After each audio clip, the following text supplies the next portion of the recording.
kind of. Right. And then, contact time is important. Right. Are we on? Yep, well, Okay. Paul, you. Oh, you. No, let's get the.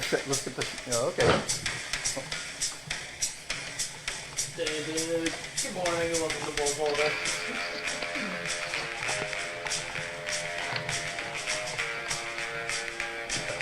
Hey. Hello. Well, here's our sign. Welcome to episode. What is it now?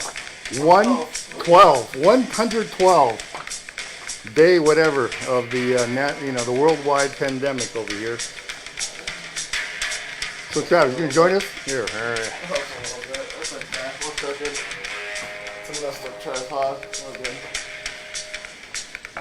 All right. Okay, welcome to Boulder with Travis Robinson. Alan Goya.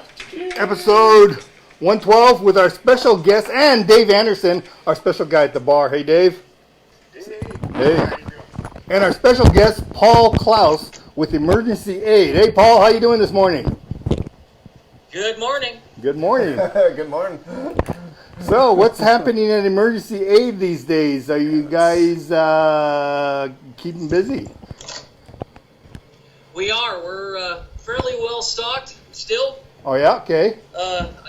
As you may know, we are a three-score agency, so we get foods every month through agricultural commodity distribution from Three Square in Las Vegas. Right. Is there a lot of pressure? Every month we get a truckload, 2-3 pallets worth of food. Right.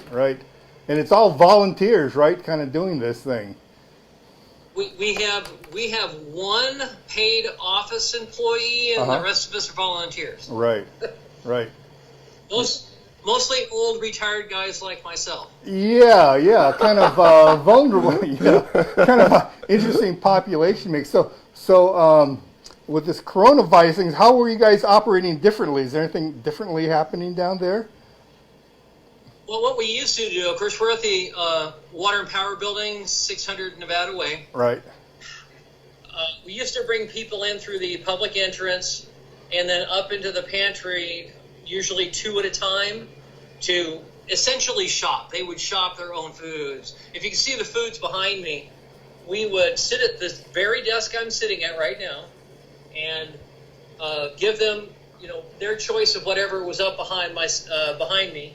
And then we could go over to another location, if you can see it over there, where we have canned goods and other types of foods. We've even got gift baskets we get from Chamber out there. And then if you can see those refrigerators over there, then we have our clients walk through and go through these refrigerators. There's dairy in one, and packaged produce, and fruits and vegetables, and meats in the last one. And we usually have a table right here with our fresh produce. So now we started out trying to bring everybody in through the main public entrance on the corner, check them in through the ticket booth, and then distribute our foods in the main ballroom here at Water and Power Building. So you're able to that keep was working all right. But we were still having too much. And as you can, as we just mentioned, most of our volunteers are over 50. Right. Most of those are over 60. Right. And we have people in their 70s working up here. Right. So we have to protect them as well as the clients. So the best thing we can do is then give us as much separation as possible. Right. What we did, we moved from there to doing everything outside in the courtyard in the back. So we're bringing everybody around, doing everything open air. Right. Do you guys have any protective equipment at all? Mostly no. Uh-huh. We have gloves, Uh-huh. and we have masks that the individuals have that we all bring in of our own. Right. So at least people are bringing. Yeah, I got my homemade mask today. Here, I You made got like mine. an actual Yes. N95. My wife spent the weekend sewing homemade masks. Well, I got my She made 20 bandana, of them. my banana and rubber band band mask. You know, I found out that most people don't have rubber bands because no one subscribes to the paper. I subscribe to the paper. I got 2 a day, so you know it's kind of cool. Do you have any 2 a rubber day. bands? I know Sarah has a bunch of rubber bands. Any particular? Is there any way I can see you guys? Can you see us?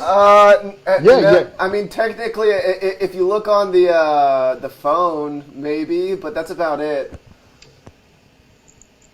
Okay. Because we're shooting from So the I would phone go to onto your, us, so it looks like we're all hanging out. There's going to be delays. Well, it'd be a little bit easier for me to understand what's going on too.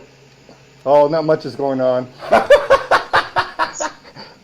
but you know we're trying. No, I just demonstrated my mask. But do you guys need? You know, what are some of the things that you guys still need out there? I mean, obviously, do you guys could use some protective mask, or are people kind of covered on that, or do you guys need help with that, or gloves or anything like that? We could always use I'm not sure how we are doing on vinyl and latex gloves, but we could always use that. Mm-hmm.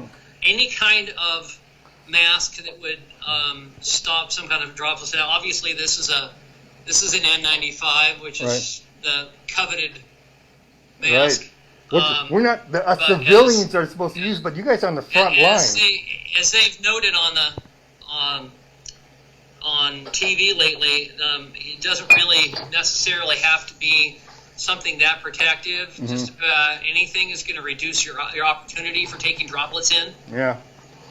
Or droplets out, because And I think one the of other big thing is, of course, protecting yourself from other people and protecting other people from yourself. Right. There's two different things, and the cloth masks are very good at protecting other people from you.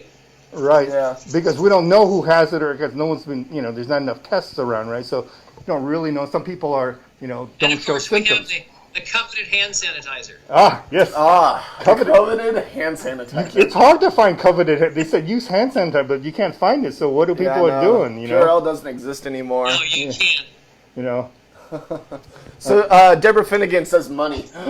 Money. Oh, you guys need money. Okay. Do you need money? They always need money. True. But Deborah's the treasurer too, right? Oh, is she? Yeah. Is she really? Yes. Oh, wow. Yeah.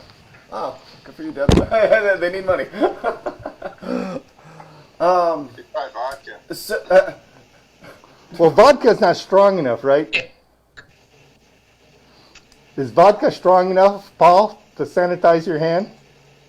What's that? Vodka, liquor is not strong enough, right? To sanitize. Liquor, like vodka. Did you say vodka? Yes. Okay. It's only about 40. It's about 40% need about. So Everclear, yes. Uh-huh. Vodka, no.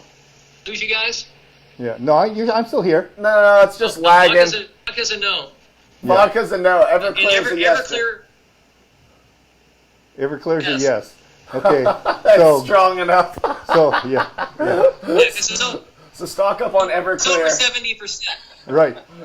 So how would you make like a hand wash? In fact, I Like, think Everclear is 80%, I believe. oh yeah. Okay. And inflammable. So let's put this out there. If anybody needs help from emergency aid, please leave a comment about what you are actually needing. Right. So what are the requirements for using emergency aid, Paul? That too. Who do you serve? Under circumstances, what people will do, and let me just go into the history here, right? emergency aid has existed in Boulder City in some form since the 1930s. Right. Wow. And I believe it was in '63 that they actually became an incorporated entity. And their mission, and the mission now, is to help people with emergency situations that occur in their lives where they might need some financial assistance. Not on a monthly basis, but let's say, you had an expected air conditioning repair and you can't afford to get your car fixed or to pay your power bill. Then they could come to us, and we have to do some needs testing, financial needs testing.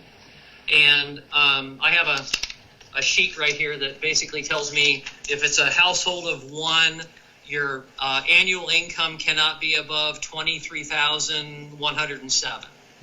But if you're a family of 8, you can have an income up at $80,346. That would be your maximum annual in order to qualify for financial assistance. Right now, and the way we've all done that is that once you're qualified for financial assistance, you're allowed to use the pantry.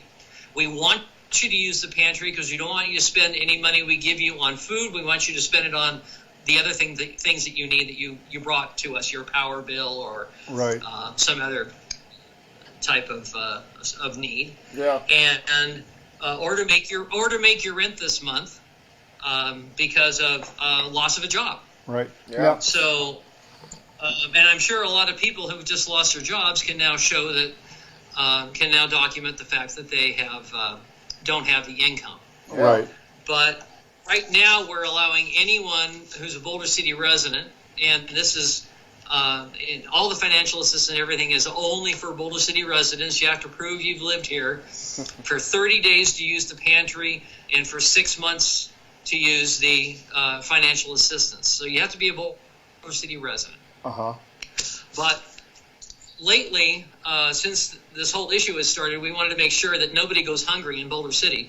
So we will allow you to come in and sign in and give us your information, and we're not going to hold you to having to meet the criteria necessarily of financial assistance. Well, that's great. So that's just why to use the pantry. Right. So then, so people are and we also have traveler assistance.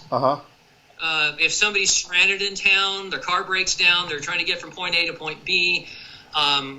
You don't have to be a Boulder City resident to get traveler assistance. We can give you a bus ticket. We can get your car fixed. We can help you move along. So if somebody needs help, let's say if somebody knows someone that needs help, who should they call or what should they do? Is there a number or something like that they should call? Oh, you had to go and ask me that. Let me go get the phone number. Oh, okay. I don't know. In between the phone number, Helen Vici says, good morning, Alan. So sorry I missed the show. I'm doing so much better now. Keep up the good work. Well, good, Helen. We're glad you're feeling better. And, we'll have to have you on Skype or FaceTime or, Oh, we still have you on the show. Yeah. Good morning, Mother. Our phone number, 702-293-0332. 293. You can see that. Alex turned 293 702-293-0332. 0332. Right. Got it.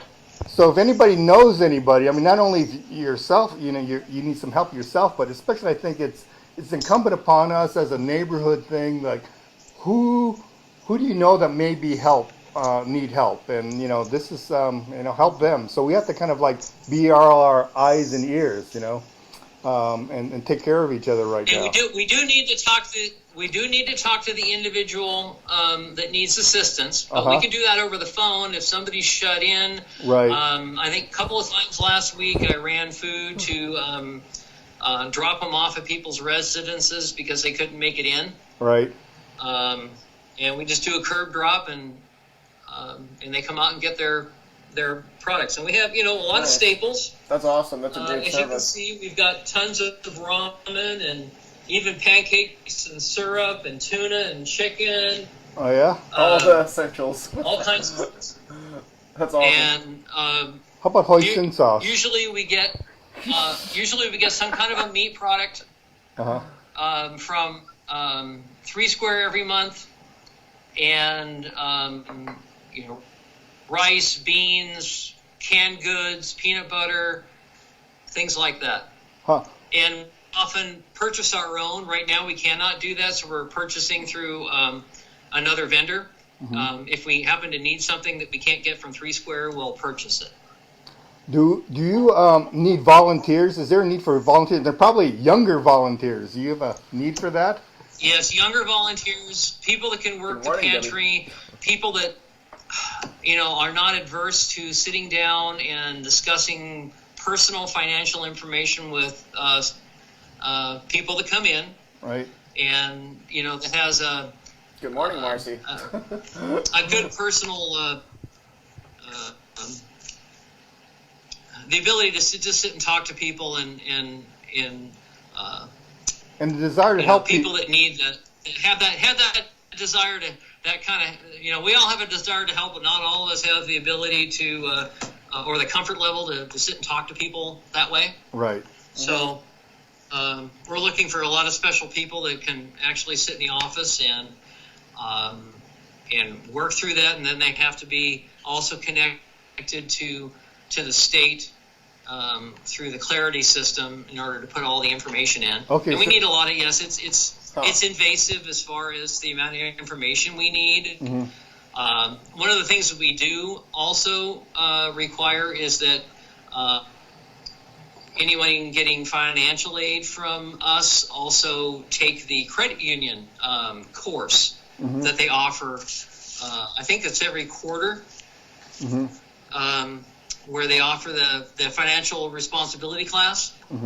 Huh. Interesting.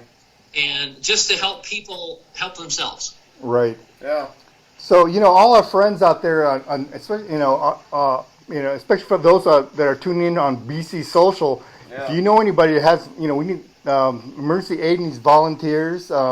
There's a number that I think Travis has posted as far as 702-293-0332. Yeah. And let's kind of. And strong backs and smiling faces for the pantry. Oh yeah, okay, small, okay. Not small, strong. Strong backs, smiling faces. Strong backs and smiling faces. That's right. I'll tell you, some of the boxes that we pick up and carry around in here are 40 pounds plus, and we do that a lot. So. Right. How many hours do you put in, Paul? You're on the board plus volunteering, right? Yes, I'm on the board. All right. I'm the vice president. All right. And I probably do 20 hours a week. No. Yeah. More like 15. All right. More like 15 hours. Have you been seeing an uptick in use of emergency aid? I mean, I would assume so. But we did it. We did at the outset of when people's level of concern really went up. But the last couple of days have been pretty normal. Okay. We usually see anywhere from 15 to 25 families a day in the pantry. Wow, that's such a great service. And it took a definite uptick. Last couple of weeks, and now it's pretty much back to normal. At least it has been the last couple of days. All right. Oh.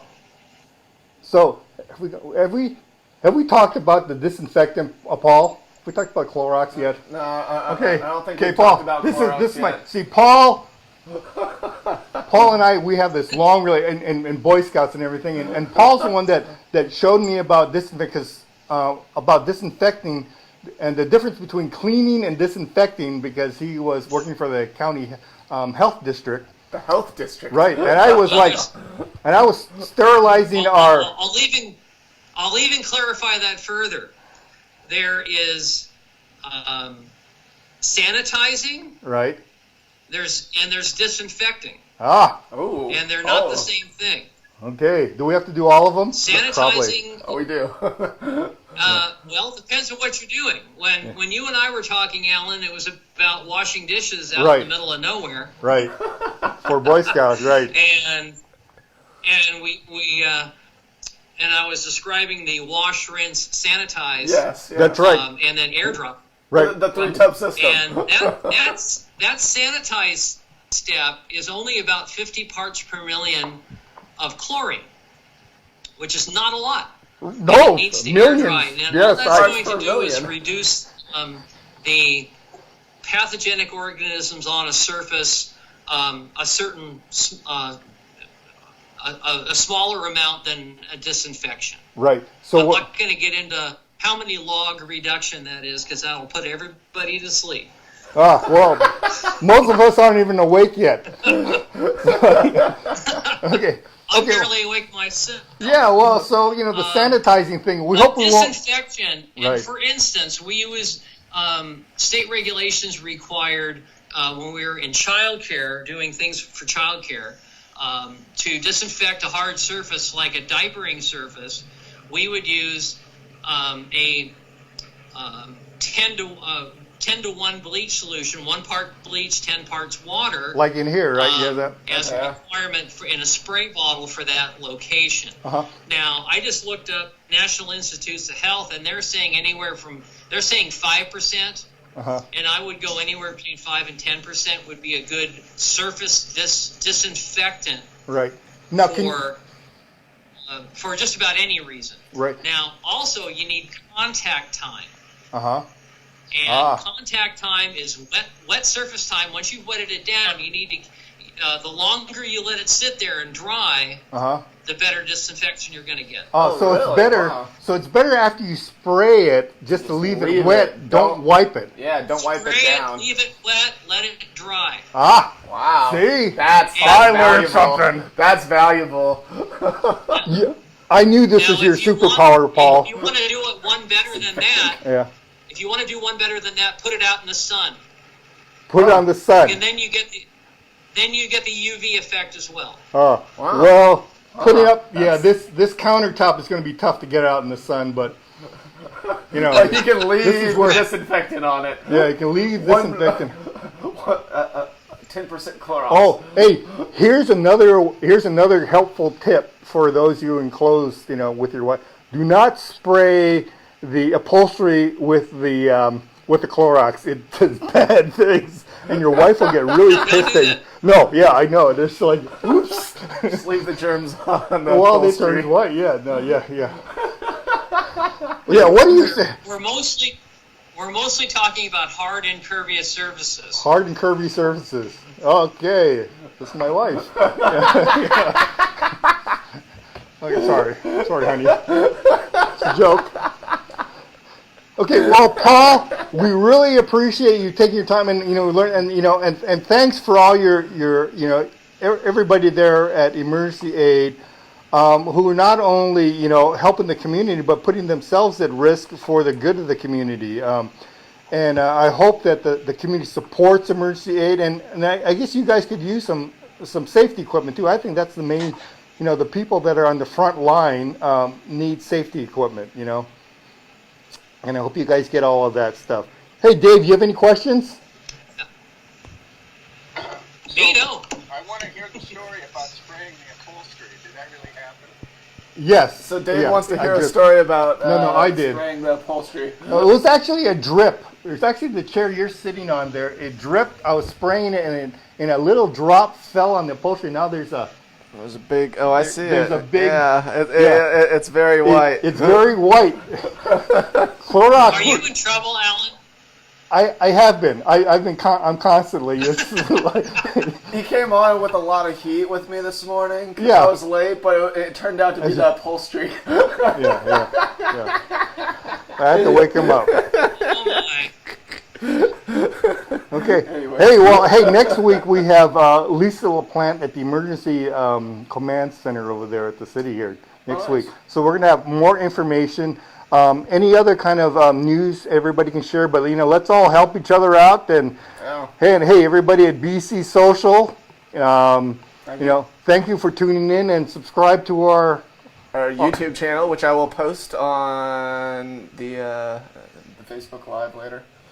And we'll keep going. And we're also gonna have some people from a museum coming up and kind of helpful tips on what to do during this self-imposed isolation.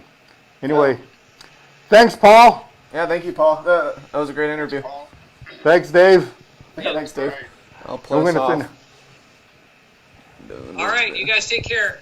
Hey, and we'll see you at Romeo's on the other side of this thing. Hopefully, yes. Yes, hopefully. We're not dead And yet. there's Don just walked behind me.